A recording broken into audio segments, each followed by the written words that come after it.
This is a bridge I built with my dad and brother. It was not an easy process. Leveling dirt, moving lumber, and getting everything into its proper place was quite an ordeal. While building it, I dreaded going back out and continuing to work, often thinking to myself, what's the point of this, and this sucks. It's towards the end of the project, though, that I realized it was a necessity. The labor of building the bridge was worth ending the discomfort and difficulty of getting from one side to the other. Americans today seem to be split on either side of the divide. A bridge can and must be built to foster unity, and you can be one of the people who builds it. Division in America has gone too far and can begin to be stopped if we acknowledge the humanity of each other rather than reducing each other to contrasting ideals, and by focusing on relationships. Ask yourself, should Americans continue to align with one political group with a key characteristic of membership being disdain for the alternative? Or should we work to understand each other and grow into a more united States of America? One of the causes of this increasing disunity is that the preferences or perceptions people hold that pertain to particular topics are largely impacted by biased media. Take this chart by All Sides, a public benefit corporation dedicated to bringing people together by rating media bias. Raise your hand if you or someone close to you consumes news from one of these outlets. Now, put your other hand up if you read articles from exactly opposite on the graph of where your primary outlet is located. But my point is, when there are outlets out there that paint pictures of world events that correspond to certain agendas and who drive revenue by being clicked on those, it is inevitable that division will develop. If one person reads articles solely from Fox News and another solely from MSNBC, for example, it is safe to assume they'll have different perception of current events. Do you think person A and person B will have an easy time getting along? Maybe, maybe not. Well, what do we do about this? I alluded to it a second ago, but you can give reading an article from alternative outlet on a different location of the bias chart a try. Maybe not a hyper-partisan one, but one from a different lean is certainly worth a shot.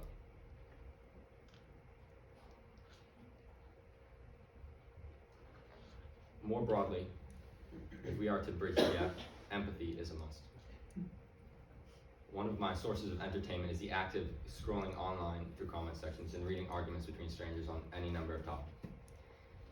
I doubt I'm the only one here who's done this, and in my experience, the arguments are seldom civil. They're reply after reply of beliefs mixed with insults shoved down opposing commenters' throats. Never is it asked, what makes you believe this, or how or why did you come to this conclusion? Additionally, in early elementary school, I remember there's a strong emphasis on teaching us about empathy, including a song we would sing. I remember that I did not understand what it meant at the time. Now, though, I realize the teachers were onto something. I have more recently implemented empathetic thinking into my life, and I truly believe it has helped me grow as a person.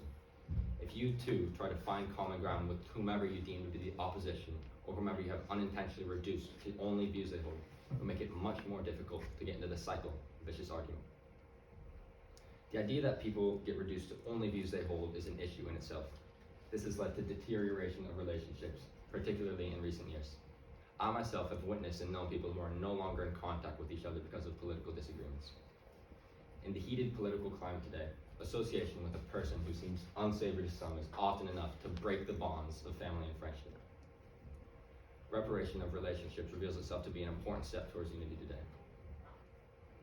I am not saying, however, that you should ignore the beliefs with which you disagree. In contrast, civil discourse is an important part of democracy and progress. However, civility must be emphasized, common ground should be sought out, and compromise should be kept in mind. I previously suggested ways in which unity could be fostered on an individual level, but the restoration of broken relationships is a more powerful way to fight division today. Division in our society will continue to worsen, plaguing future generations and resulting in nothing productive. It must be stopped. And as Roman writer Publilius Cyrus said, where there is unity, there is victory. We as Americans need to take this step to reunite if we want to continue to prosper. As an individual, you can plant the seeds of union by acknowledging the similarities of those who seem so different and trying to understand what makes the differences.